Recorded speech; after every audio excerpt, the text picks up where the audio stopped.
work with your ex? No, or ex mo nga ba siya? Si Edward. Edward, no? Parang comfortable, very comfortable. Ex mo ba siya?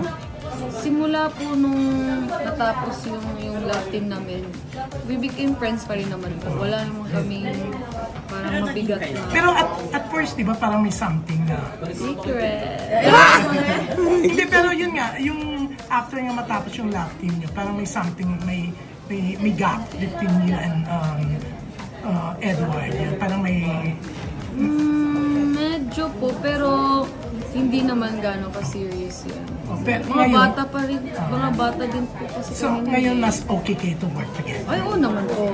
Kahit simula nung hindi na kami nag-love team. Okay. Pero may mga fans pa rin kayo na umaasa.